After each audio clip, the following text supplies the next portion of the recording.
സഹോദരങ്ങളെ, ഈമാനിന്റെ കുറവിന്റെ ഏറ്റവും വലിയ പ്രകടമായ തെളിവെന്തെന്നറിയോ? ഈമാനില്ലാത്തതിന്റെ ഏറ്റവും വലിയ തെളിവാണ് നിസ്സാര പ്രശ്നങ്ങൾ മതി അവര് തമ്മിൽ ഉടക്കി തമ്മിൽ അകന്നു പോകുന്നു. മനുഷ്യൻ തമ്മിൽ അകന്നുകൊണ്ടിരിക്കുന്ന ഈമാനിന്റെ കുറവാണ്. അള്ളാഹു നമുക്ക് ഈമാൻ നൽകട്ടെ. ഈമാൻ ഉണ്ടാവാൻ ഒരു ചെറിയ വഴി ഞാൻ പറഞ്ഞു തരാം. എന്നെ കേൾക്കുന്ന സഹോദരിമാരോടും സഹോദരങ്ങളോടും എനിക്ക് പറയാനുള്ളത്, ഈമാൻ ഉണ്ടാകാൻ ഒരു ചെറിയ വഴി ഹബീബായ സല്ലല്ലാഹു അലൈഹി വസല്ലമ തങ്ങൾ പരിചയപ്പെടുത്തി. ആ വഴി ഇന്നത്തെ രാത്രി മുതൽ നിങ്ങൾ ഹയാത്താക്കുവോ, നിങ്ങളുടെ ഈമാൻ സെക്കൻഡ് വെച്ച് അള്ളാഹു വർദ്ധിപ്പിച്ച് തരും. ഈമാൻ യസീദു വയൻഖുസു. ഈമാൻ ചുരുങ്ങും, ഈമാൻ വർദ്ധിക്കുമെന്ന് നബി മുഹമ്മദ് മുസ്തഫ. ഈമാൻ ചുരുങ്ങുമ്പോഴാണ് പള്ളിയിലും കയറൂല, ആളുകളെ പറ്റി ഫസാദും പറയും, അങ്ങനെ അങ്ങ് നടക്കും. ഈമാൻ കൂടുമ്പോഴാണ് ഒരു വെള്ളക്കുപ്പായൊക്കെ ഇട്ട് പിന്നെ പള്ളി നമ്മുടെ കയ്യിലായി, പിന്നെ എപ്പോഴും പള്ളിയിലാണ്, നമ്മൾ എപ്പോഴും ഉള്ളത്. ഈമാൻ നന്നേ കുറഞ്ഞു പോകുമ്പോ നമ്മൾ പള്ളിയിൽ നിന്ന് പുറത്തു ചാടും. ഇതാണ് നമ്മുടെ സ്വഭാവം. ആരെയും കുറ്റപ്പെടുത്തിയിട്ട് കാര്യമില്ല. കൽബിലാണ് ഈമാനുള്ളത്. കൽബ് എന്ന് പറഞ്ഞാൽ മാറി മറിയുക എന്നാണ്, ചെരിയുക എന്നാണ് കൽബിന്റെ അർത്ഥം, അല്ലെ? ഇപ്പൊ ഇങ്ങനെയാണെങ്കിൽ നാളെ എങ്ങനെയായിരിക്കും. അപ്പൊ ഇതാണ് കൽബ്, അവിടെയാണ് ഈമാൻ ഉള്ളത്. ഈമാൻ ചുരുങ്ങും, വർദ്ധിക്കും. അള്ളാഹുവിന്റെ റസൂൽ സല്ലല്ലാഹു അലൈഹി വസല്ലം തങ്ങൾ പഠിപ്പിക്കാൻ എപ്പോഴാണോ ചുരുങ്ങിക്കോട്ടെ, പക്ഷെ മരിക്കുന്ന സമയത്ത് അതിന്റെ ഫുൾ പവർ അള്ളാഹു നമുക്ക് നൽകി അനുഗ്രഹിക്കുമാറാവട്ടെ. ഈമാനില്ലാത്ത വിഭാഗമാണ് നിസ്കാരത്തിന് തിങ്ങിക്കൂടുന്നതെന്ന് നിബിധങ്ങൾ പഠിപ്പിച്ചു. അതിന്റെ ഏറ്റവും വലിയ തെളിവാണിത്. അത് ഞാൻ ഈമാൻ ഉണ്ടാകാൻ കാര്യം പറയാം. അത് പറയുമ്പോൾ മനസ്സിലാവും ഇന്ന് നമ്മുടെ ഇടയിൽ ഇത് വളരെ കുറവാണ്. അതുകൊണ്ട് തന്നെ നമ്മൾ അകന്നുകൊണ്ടിരിക്കുകയാണ്. ഒരു ചെറിയ വഴി, ഒരു ചെറിയ തന്ത്രം, സൂത്രം, അത് നിങ്ങൾക്ക് ഇൻഷാ അല്ലാഹ് ഞാനൊന്ന് പറയാൻ. അത് ഇന്ന് മുതൽ നിങ്ങൾ ചെയ്താൽ അള്ളാഹുവിനെ സാക്ഷിയാക്കി പറയുന്നു, നമ്മുടെ ഈമാൻ ഇങ്ങനെ വർദ്ധിച്ചു കൊണ്ടിരിക്കും. നമുക്ക് ഈ ലോകാവസാനത്തിന്റെ അടയാളമായി നബി തങ്ങൾ പറഞ്ഞ വിഭാഗത്തിലായി നമ്മൾ പെടില്ല. അള്ളാഹു കാത്തുരക്ഷിക്കട്ടെ. എന്താ നബി തങ്ങൾ പറഞ്ഞത്? ലാ തദ്ഖുലുൽ ജന്ന ഹത്താ തുഅ്മിനൂ. നിങ്ങൾ വിശ്വാസികളാകുന്നത് വരെ സ്വർഗത്തിൽ കടക്കൂല. നിങ്ങൾ ഈമാനുള്ളവരാകുന്നത് വരെ നിങ്ങൾക്ക് സ്വർഗം ലഭിക്കില്ല. ഈമാനുള്ളവരാകുന്നത് വരെ, നിങ്ങൾ വിശ്വാസികളാകുന്നത് വരെ നിങ്ങൾക്ക് അല്ലാഹുവിന്റെ സുഖലോലുപ സ്വർഗമില്ല. ശേഷം നബി തങ്ങൾ പറയുകയാണ്, വലാ തുഅ്മിനൂ, നിങ്ങൾ വിശ്വാസികളാവുകയില്ല ഹത്താ തഹബ്ബു, നിങ്ങൾ പരസ്പരം ഇഷ്ടപ്പെടുന്നത് വരെ, നിങ്ങൾ പരസ്പരം ഒന്ന് ഉള്ളു തുറന്ന് സ്നേഹിക്കുന്നത് വരെ നിങ്ങൾ ആരും തന്നെ വിശ്വാസികളാകില്ലെന്ന് മുഹമ്മദ് റസൂലുള്ളാഹ്. പരസ്പരം നിങ്ങൾക്കൊന്ന് സ്നേഹിച്ചൂടെ സഹോദരങ്ങളെ? പരസ്പരം ഒന്ന് ഉള്ളു തുറന്നൊന്ന് സ്നേഹിച്ചുകൂടെ? മനസ്സിന്റെ വിശാലമായ വാതിലൊന്ന് തുറന്നിട്ട് തന്റെ പ്രിയപ്പെട്ട സഹോദരനെ നിന്റെ നെഞ്ചിനകത്ത് പ്രതിഷ്ഠിച്ചൂടെ? എന്നാ നമുക്ക് ഈമാന് വർദ്ധിക്കുമെന്നാണ് നബി തങ്ങൾ പറയുകയാണ്. നിങ്ങൾ പരസ്പരം ഇഷ്ടപ്പെടുന്നത് വരെ മോമിനീങ്ങളല്ല. നിങ്ങൾ മോമിനീങ്ങളാകുന്നത് വരെ റബ്ബിന്റെ സ്വർഗവും നിങ്ങൾക്ക് കിട്ടൂല. അപ്പൊ ഈമാൻ ഉണ്ടാകാ കാരണം പരസ്പരം ഇഷ്ടപ്പെടലാണ്. ഞാൻ നിങ്ങളെ ഇഷ്ടപ്പെടണം. അത് എന്തിന്റെ പേരിലാണ്? നിങ്ങളുടെ പണം കണ്ടുകൊണ്ടാകരുത്. നിങ്ങളുടെ പോക്കറ്റിൽ നല്ല നല്ല പളപളാ മിന്നുന്ന ഗാന്ധി തലകൾ ഇരിക്കുന്ന കണ്ടാൽ അതിന്റെ പേരിൽ ഞാൻ നിങ്ങളെ സ്നേഹിക്കുന്നത് കൊണ്ട് എന്റെ ഈമാൻ കൂടൂല. നിങ്ങൾ പാവപ്പെട്ടവനാകാ, ഒരു വിശ്വാസിയാണ്, ഒരു സഹോദരനാണ്, ഒരു മനുഷ്യനാണ് എന്ന അർത്ഥത്തിൽ നമ്മൾ സ്നേഹിക്കാനും ഇഷ്ടപ്പെടാനും തീരുമാനിച്ചാൽ ഈമാൻ വർദ്ധിക്കുമെന്നല്ലേ? അള്ളാഹു നമ്മുടെ ഈമാൻ വർദ്ധിപ്പിച്ചു തരട്ടെ. സഹോദരങ്ങളെ, പരസ്പരം ഇഷ്ടപ്പെടാതെ നമുക്ക് ഈമാൻ കിട്ടൂല.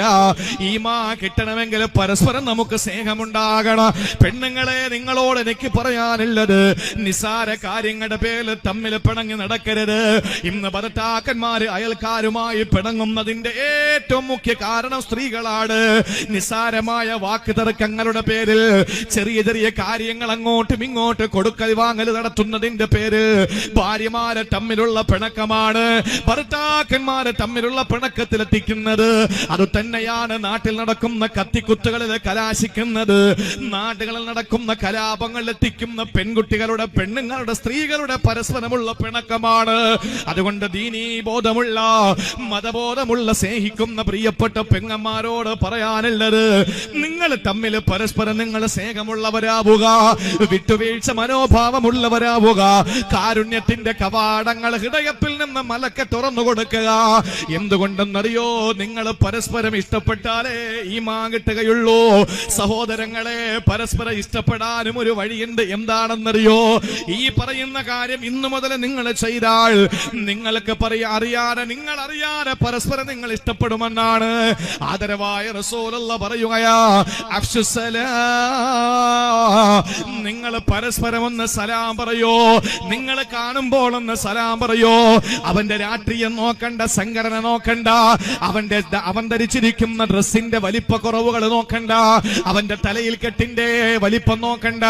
അവനോട് നിങ്ങൾക്കൊന്ന് ഉള്ളു തുറന്ന് സലാം പറയാൻ കഴിയോ? എന്നാ നിങ്ങൾ പരസ്പരം ഇഷ്ടപ്പെടുമെന്ന് നബി മുഹമ്മദ് മുസ്തഫ. അല്ലാഹു അതിന് ഭാഗ്യം തരട്ടെ. സഹോദരങ്ങളെ, പരസ്പരം ഇഷ്ടപ്പെടാൻ നമുക്കൊരു ചെറിയ വഴിയാണ് നിബിധങ്ങൾ തുറന്നു തന്നത്. കാണുമ്പോ സലാം പറയണം. കാണുമ്പോ സലാം പറയണം. സലാം പഠിപ്പിച്ചു കൊടുക്കുന്ന സമയത്ത് സഹാബാക്കൾ എന്താ ചെയ്തെന്നറിയോ? ആദ്യം സലാം, പിന്നെ കലാം. ആദ്യം സലാം, പിന്നെ കലാം. കണ്ടാൽ ആദ്യം സലാം പറയണം, പിന്നെയാണ് വർത്താനം പറയേണ്ടത്. അതാണ് അതിന്റെ രീതി. അപ്പൊ സലാം പറയുമ്പോ കാണുമ്പോഴാണ് സലാം പറയേണ്ടത്. ഇത് പഠിച്ച സഹാബാക്കൾ എന്താ ചെയ്തെന്നറിയോ? മതിലുകളിലും മരത്തിന്റെ മരങ്ങളിലും അതുപോലെ തന്നെ പാറകളിലും സഹാബാക്കൾ ഒളിച്ചിരിക്കും. ഇപ്പൊ ഈ ബോക്സിന്റെ പിന്നിൽ വന്നിട്ട് നേരെ അങ്ങോട്ട് ഇറങ്ങിയിട്ട് സലാം പറയും. കാണുമ്പോഴാണല്ലോ സലാം പറയേണ്ടത്. എന്നിട്ട് വീണ്ടും ഇപ്പുറത്തൂടെ ഇവിടെ വരും. എന്നിട്ട് വീണ്ടും അങ്ങോട്ട് ഇറങ്ങിയിട്ട് സലാം പറയും. കൂടുതൽ കൂലി കിട്ടാനും അവർക്ക് പരസ്പരം കൂടുതൽ ഇഷ്ടപ്പെടാനും.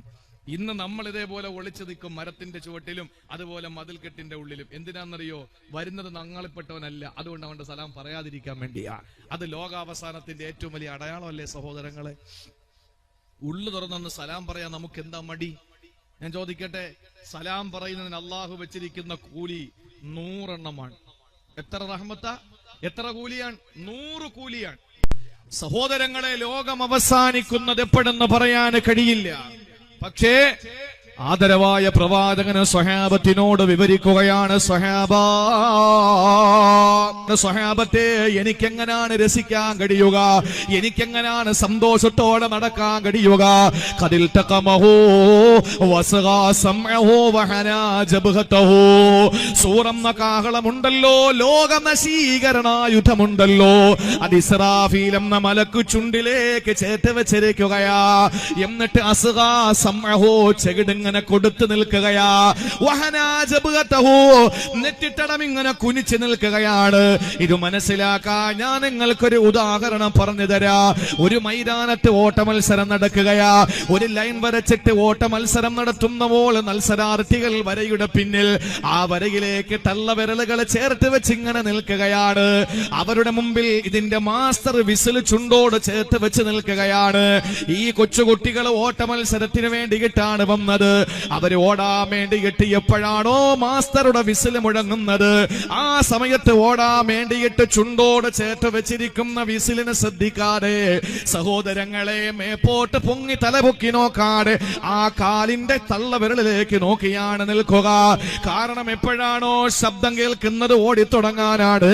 സഹോദരങ്ങളെ, ഇതുപോലെയാണ് ഇസ്രാഫീൽ അലൈഹിസ്സലാം സൂറെന്ന് പറയുന്ന കാഹളമെടുത്ത് ചുണ്ടോട് ചേർത്ത് വെച്ച് നിൽക്കുന്നു എന്ന് നബിതങ്ങൾ പറഞ്ഞതെപ്പോഴാണ്? 1400 വർഷങ്ങൾക്ക് മുമ്പാണ്. 1400 വർഷങ്ങൾക്ക് മുമ്പാണ്. 14 നൂറ്റാണ്ടുകൾക്ക് മുമ്പ് അല്ലാഹുവിന്റെ തിരുദൂതർ പറയുകയാ, ഇസ്രാഫീൽ എന്ന മാലാഖ സൂറെന്ന കാഹളത്തിൽ ചുണ്ടോട് ചേർത്ത് വെച്ച് നിൽക്കുമ്പോ എങ്ങനെയാണ് സഹാബ എനിക്ക് സുഖിക്കാൻ കഴിയുക? എങ്ങനെയാണ് സഹാബ എനിക്ക് രസിക്കാൻ കഴിയുക?